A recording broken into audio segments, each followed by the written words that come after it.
بسم اللہ الرحمن الرحیم۔ السلام علیکم ورحمۃ اللہ وبرکاتہ۔ امید ہے کہ آپ سب خیر و عافیت سے ہوں گے۔ گزشتہ سبق میں ہم نے نون ساکن اور نون تنوین کے جو 4 قواعد تھے ان کو ہم نے پڑھا کہ نون ساکن کے پہلا قاعدہ اظہار ہے کہ جس میں غنہ نہیں کرنا، کہ نون ساکن کے بعد اگر حروف ہلکی کے 6 حرف میں سے کوئی حرف آ جائے تو وہاں پر اظہار ہوگا۔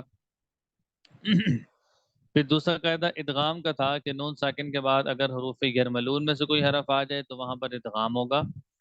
تیسرا اقلاب کا تھا کہ نون ساکن کے بعد اگر با آ جائے تو وہاں پر نون کو میم سے بدل کر اقلاب کرتے ہیں۔ چوتھا قاعدہ اخفا کا تھا۔ اخفا کا مطلب کیا ہے کہ نون ساکن یا نون تنوین کے بعد نہ حروف ہلکی میں سے کوئی حرف ہے، نہ ادغام کے حروف ہیں، نہ الف ہے، نہ با ہے، تو وہاں پر اس کے علاوہ جتنے بھی حروف بچتے ہیں وہ 15 حروف ہیں جن کو حروف اخفا کہا جاتا ہے۔ آج کے سبق میں ہم میم ساکن کے قواعد پڑھیں گے، اس لیے آج پڑھا رہا ہوں تاکہ آگے آپ کے پاس دن میں خوب اس کی پریکٹس ہو، اس کو یاد کریں۔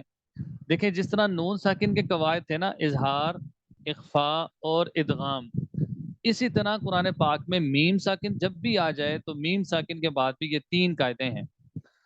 سب سے پہلا قاعدہ یہ سمجھیے، میم ساکن کا اظہار کس کو کہتے ہیں؟ بہت آسان ہے۔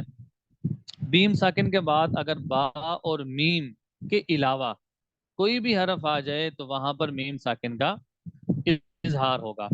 یہ دیکھیں کہ انہوں نے تحریر بھی ہے، میم ساکن کے بعد با اور میم کے علاوہ اور کوئی حرف آئے تو میم ساکن کو ظاہر کر کے بغیر غننے کے پڑھیں گے، کیونکہ اظہار کا مطلب بھی یہی ہوتا ہے کہ نون ساکن کو بغیر غننے کے پڑھا جائے۔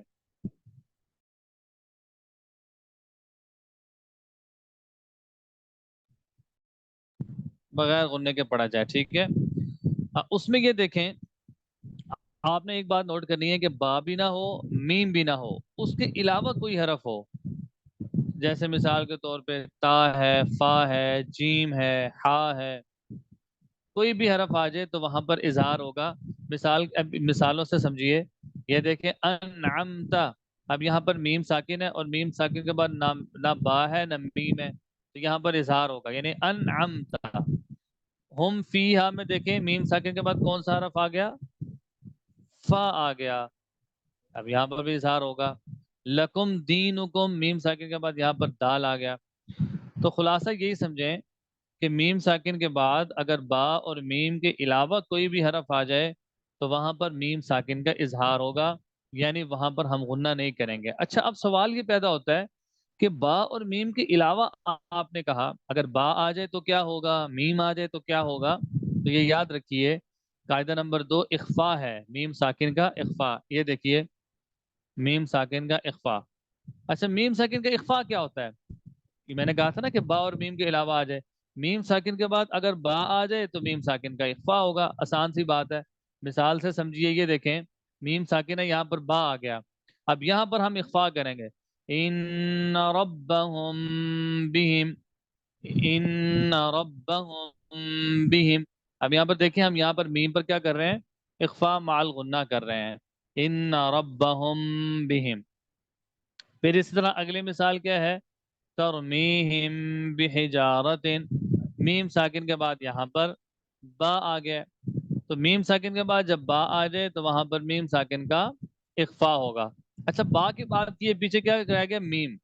میم کا مطلب یہ ہے کہ اگر نون ساکن کے میم ساکن کے بعد اگر میم آ جائے گی تو وہاں کا میم میں ادغام ہوگا۔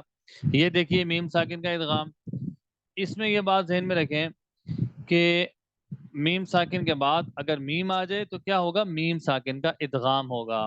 مثالیں یہ دیکھیے، لہم ما یشاؤن، یہ میم ہے، یہ اگلی میم ہے، میم کا میم میں ادغام ہو گیا۔ پھر اسی طرح الیکم مرسلون میں دیکھیں یہاں پر بھی میم ساکن ہے، اس کے بعد میم آ گیا، میم کا میم میں ادغام ہو گیا۔ خلاصہ بہت آسان ہے کہ میم ساکن کا اظہار کا مطلب کیا ہوتا ہے؟ میم ساکن کے بعد با اور میم کے علاوہ کوئی حرف آ جائے تو وہاں پر اظہار ہوگا، یعنی غنہ نہیں کریں گے۔ غنہ صرف 2 میں کرنا ہے، یعنی یہ یاد ذہن میں رکھیں کہ میم ساکن کے بعد صرف 2 حروف آئے تو وہاں غنہ ہوگا، یعنی میم ساکن کے بعد اگر با آئے تو یہ دیکھیے وہاں پر اخفا ہوگا، اور میم ساکن کے بعد اگر میم آ جائے تو وہاں پر ادغام ہوگا۔ یہ بات آپ لوگ سمجھ گئے ہیں؟ تو 1 منٹ کی بریک ہے، اس کو ذرا آپ تینوں قاعدوں کو دہرا لیں، پھر میں آپ سے سنتا ہوں کہ میم ساکن کا اظہار کس کو کہتے ہیں، میم ساکن کا اخفا کس کو کہتے ہیں، میم ساکن کا ادغام کس کو کہتے ہیں۔ با اور میم آ جائیں تو وہاں پر غنہ ہوگا، یعنی با اور میم کے علاوہ کوئی بھی حرف آ جائے تو وہاں پر اظہار ہوگا۔